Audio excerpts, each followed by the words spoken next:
Good evening and thanks for joining us. We're continuing to cover the two biggest stories in this country, the pandemic and a mass murder. We begin in Nova Scotia. The RCMP there have given more information about their response to the worst mass killing in Canadian history. At least 22 people were murdered.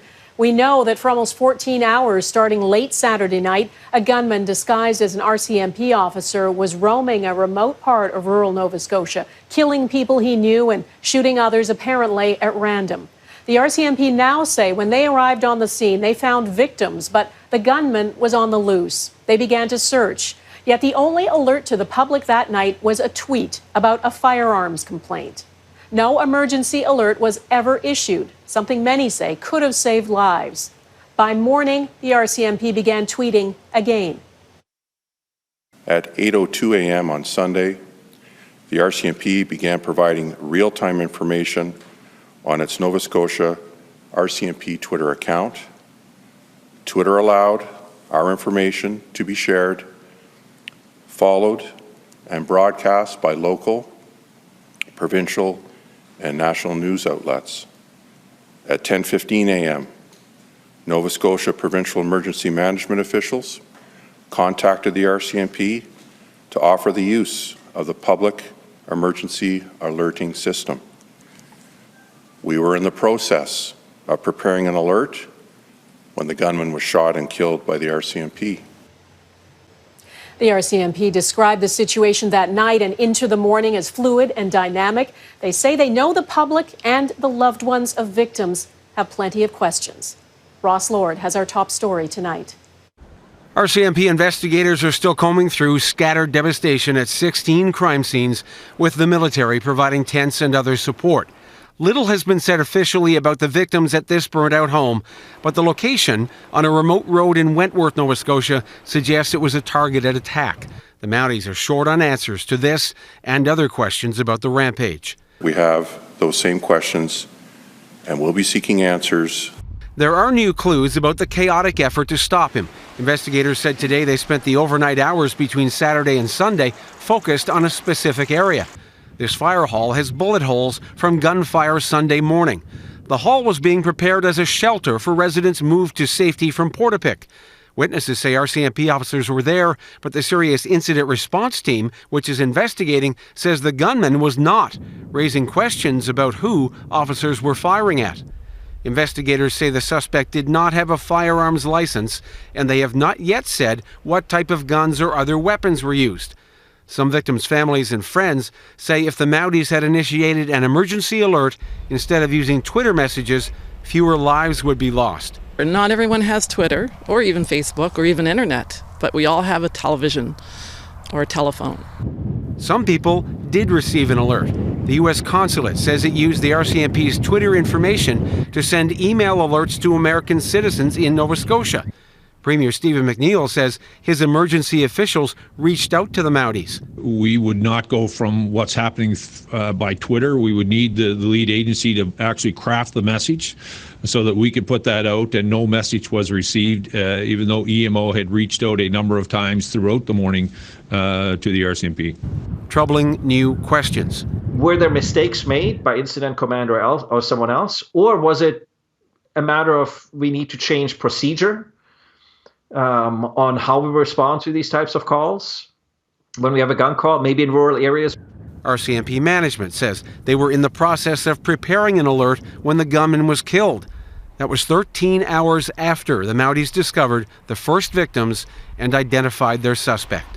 So a lot of the delay was based on communications between the EMO and the various officers, and then a discussion about what the message would be, how it would be constructed and what it would say. The gunman had vehicles restored in the garage behind his denture clinic. Scott Blakeney spruced up the shooter's motorbikes 5 years ago. He took this picture in the garage, which has the same background as the notorious image RCMP released of the mock-up police car used during the rampage. I would say the vehicle was parked exactly where those bikes were parked the time I was detailing them. So when I looked, I was like, that's him. Police have removed the clinic's storefront, 2 sets of gigantic teeth. Small consolation. The Mounties do say they're very close to releasing a detailed timeline of the shooter's movements, although they're still piecing together some gaps, including revealing how many officers were at these various scenes as they tried to track down the killer. Donna? All right, Ross Lord in Halifax, thanks. The people of Enfield, Nova Scotia and nearby communities held a memorial today to honor the RCMP officer killed in the line of duty. A parade of vehicles made its way to the local RCMP detachment. It's less than a kilometre down the road from where the shooting spree came to an end. Enfield was the home detachment of Constable Heidi Stevenson. She was a 23-year veteran of the force. She was one of many victims. Global News has now confirmed the identities of 18 of the 22 people killed. They include a beloved teacher, healthcare workers, and a retired firefighter who rushed into action to help his neighbors. Loving couples and a family of 3 also had their lives cut short. Our Mike Drolet has been learning more about each of their stories from their friends and loved ones. The Tuck Oliver family had thought the darkness had finally passed them by. Both of Aaron Tuck's parents recently died, and he, his wife Jolene, and daughter Emily had once again found laughter. Videos of the family are all that's kept Jolene's sister Tammy going. I'm not ready to go back through Emily's yet because she was taken so early, but I just wanted to hear all their voices. You know, like I'm just scouring to hold on to memories. Emily is the youngest victim in this tragedy, a 17-year-old girl who liked fixing engines and had recently found her calling to be an apprentice welder. She grew into a person where, like, she was so super cool. I so super miss her. They were as tight a family as you could imagine, separated by 3 time zones, yet connected through technology. But in death, a mother needs more. And then my mom last night, one thing that she said, she wants to hold her hand one last time. Tammy is struggling to make that happen. And as we learn more about the victims, it seems like so many of them would have offered to help. Men like retired Navy veteran and firefighter Tom Bagley, who died running towards one of the houses set on fire. Turning away, his friends say, simply wasn't in his character.